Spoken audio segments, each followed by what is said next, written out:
Hi. You're on camera. That's the camera there. Hi. Like your lips.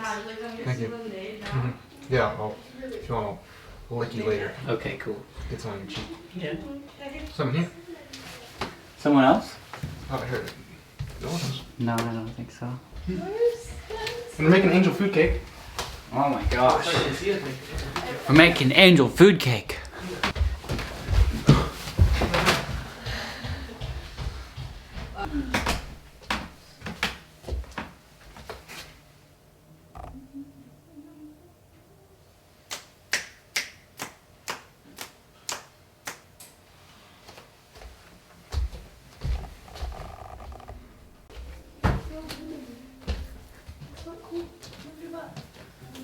If I were you, I would just say something like, hey, I think I'm gonna keep it low-key tonight. Come in. Hello. Good afternoon. Hi. Hi everyone. Wow. Sir? Do you have a place I can hang my coat? Oh, we Here, do. let me actually, get that sir. for you. That's my job, sir. Yeah. Thank you. Let me just, I'll take gotta your make shoes. them up, but- Thank you. This is a lovely estate. Ah, I just bought her. 1.2. Cash. Yeah. All right. I'm just Oh, his lowly there's servant. stripes underneath there. Wow. Amazing. Is this cashmere? Well, no, but it's casual. Well, it's just like the sun's going down, the vibes are going up. And it's kind of like that.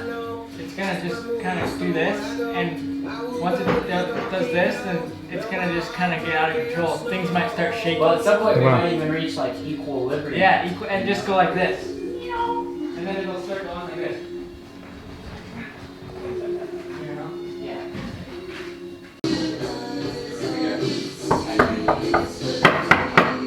Come in.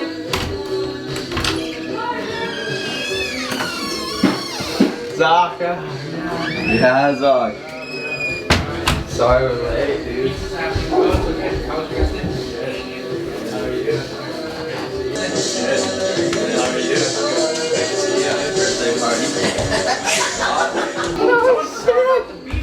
You little finesser. Dude, did you take my mom's fucking Snickers?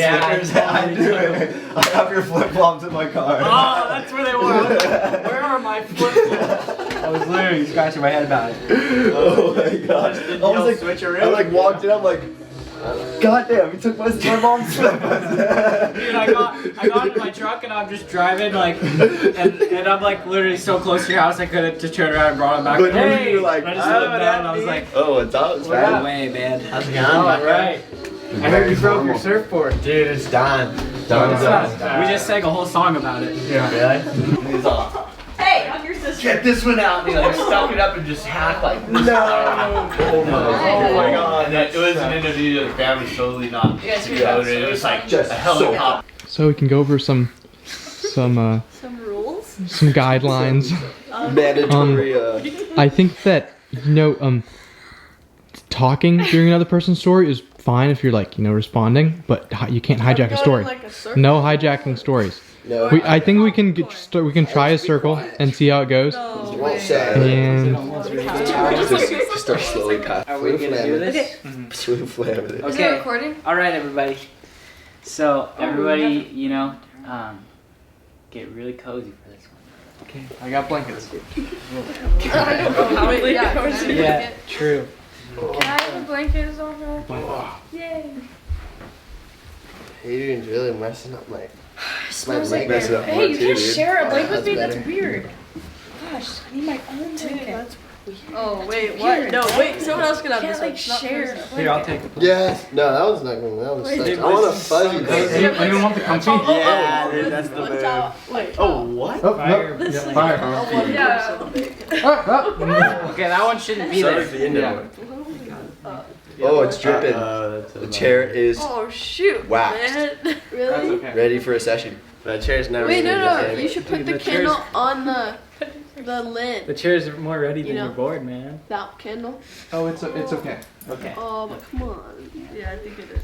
Okay. I know. Okay.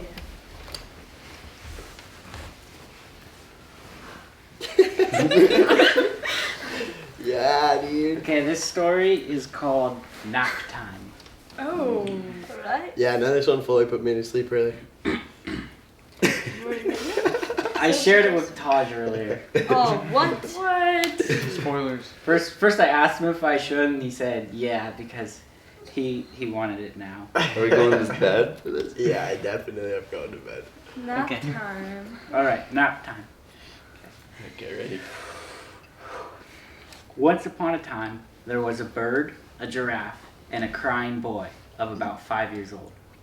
On a desert plain, the three walked south in search of oasis. All the while, the giraffe would rub his face to the boy as the bird sang a sweet song. Their goal was to dry his tears. The boy wept because he did not remember where he came from. He did know it was somewhere, but with the absence of home so strong in him, he walked on south with the loving animals. High noon had passed. They did not know how many days they had been walking, and by the hand of fate had all forgotten where they had even come from. A song of eclectic guitar and reverberating wind chimes over a sweet, simple, and true bass line seemed to be ringing out from the clouds. The sky was aqua, and the three walked on as the boy continued to weep, a perfectly timed, percussive shake to the sounds of the sky. As the sun grew low on the horizon, the giraffe, with the weeping boy on his back, began to halt and buckle, as his energy was too low to go forward. The bird began to faint into sleep on a soft patch of sand. The dryness of breath of the bird's beak created a high hum. The boy wept at a low, almost completely silent, winced tone. The giraffe yawned as the distant coyotes howled, and time completely slipped away. The boy smiled as he dreamed that night. He dreamt that he was but a fragment star that twinkled of an infinite universe. In his sleep, he knew what he was feeling was home, and he was glad because it was a good thing. As Miss Winfrey finished her story, the whole of the preschool class was sound asleep. It was 1:30 p.m., nap time. The sounds of the desert filled all the child's imagination. Very good. That was Great, great. man. Just Gotta do awesome, dude. You sure that was original? Yep. Once upon a time, in a faraway land, there lived a boy. You know, he was feeling. He had a busy work week, and was filled with stress, and he had the sudden urge to get away, you know, to take life into his own hands and do something that was something that he was in control of. So he happened to know his other friend owned a beautiful cabin that he had taken him to once before, and you know, middle of nowhere, 30-minute drive from the nearest house, and the boy went to go stay for the weekend without anyone to accompany him, and just to be in nature, you know, like we all romanticize about and how. But he was like, I'll make it a reality. I'll do it. So he went to this cabin. Rocks littered the forest, and pine needles lay abundant on the ground. And that morning, the first morning of his trip, he decided to go on a walk.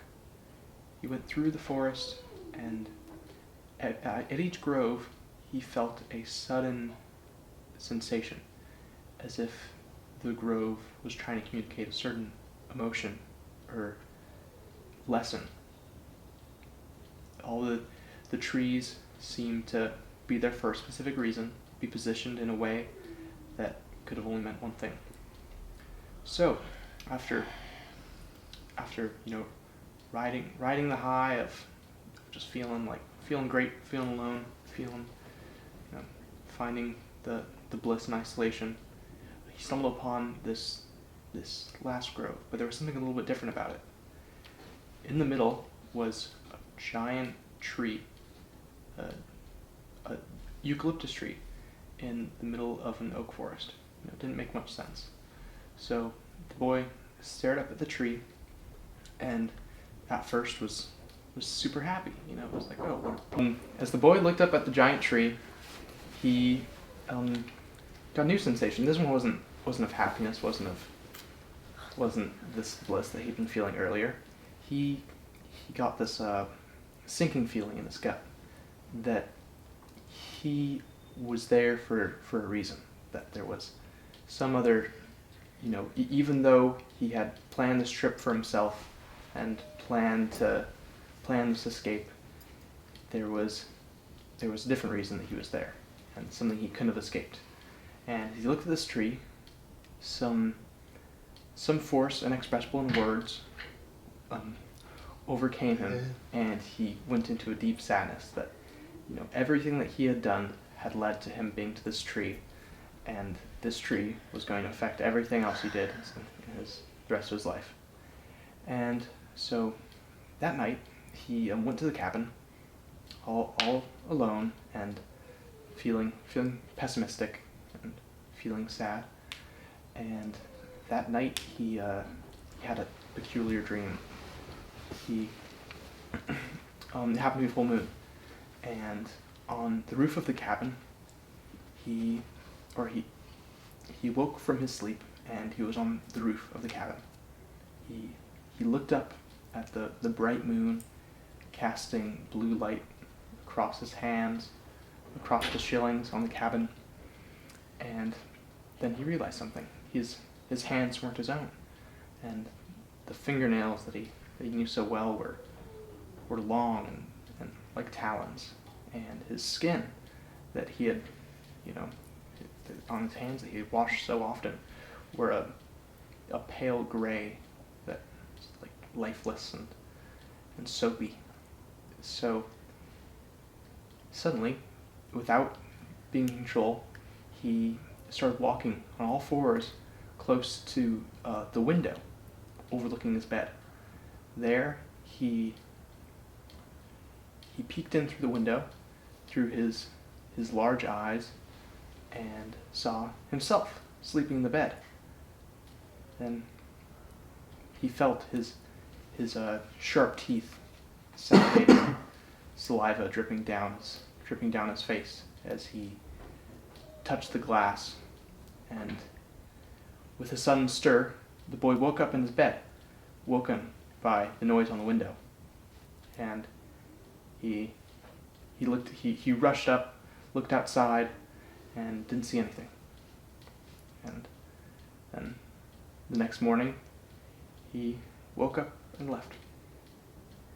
That's the story. What? Right on the spot. Wow. Okay, I'll just go because my story is pretty short. No, you got it. Right. Okay. Confusing.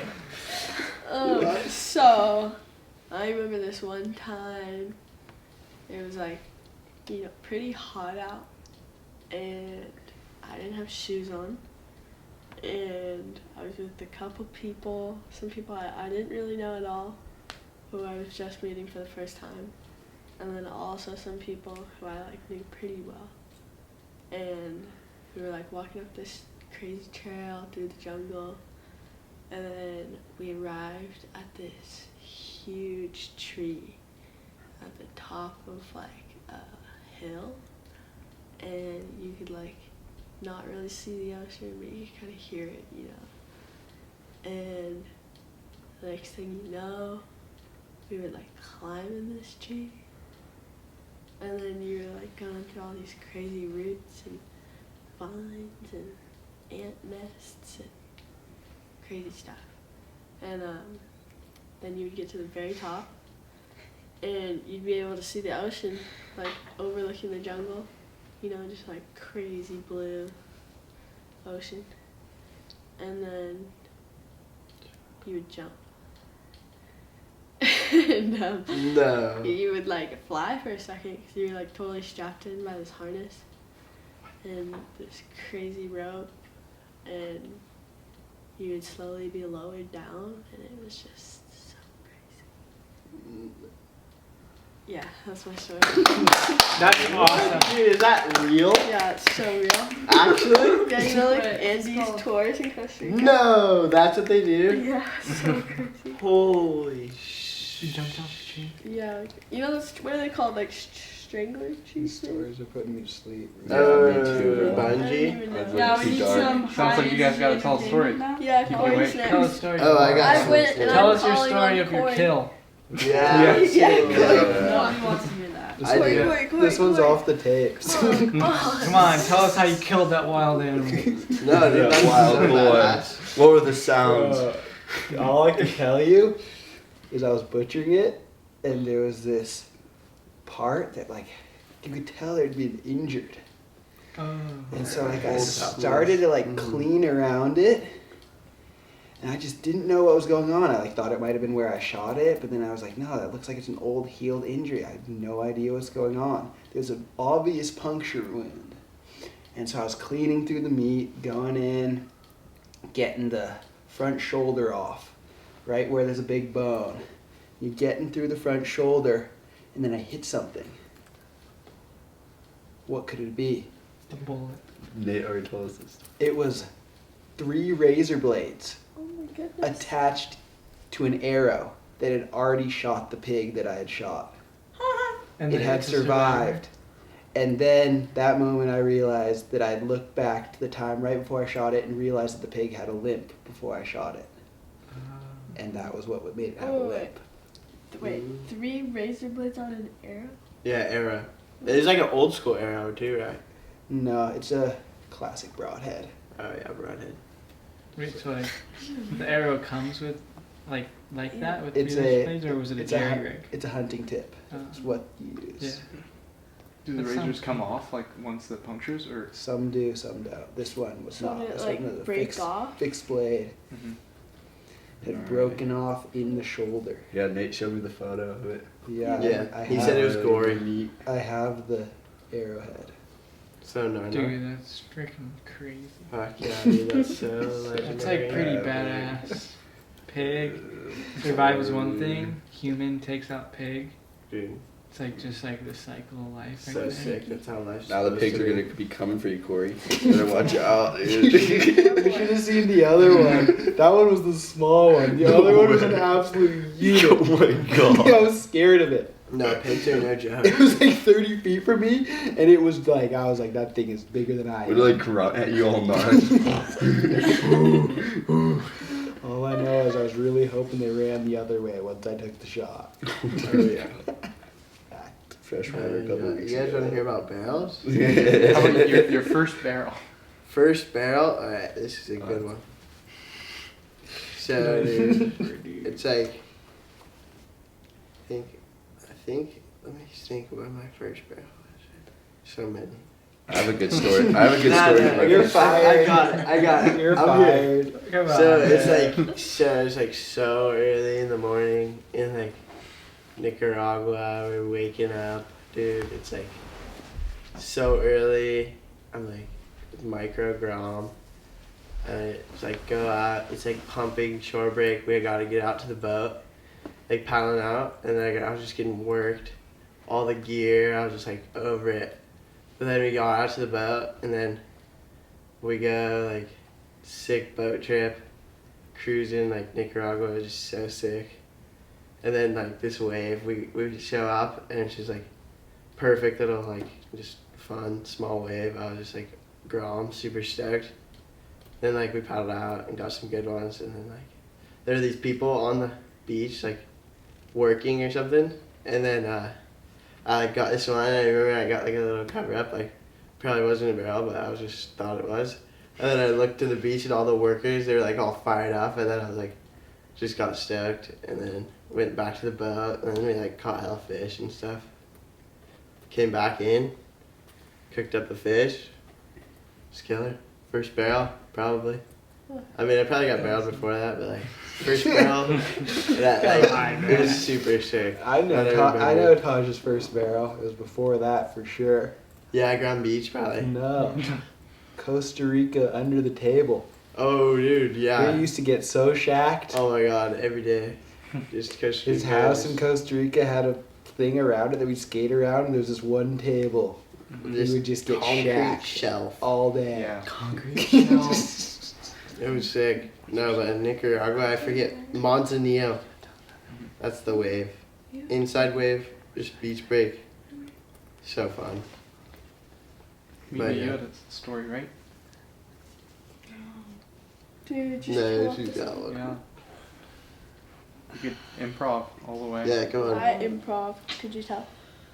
It wasn't.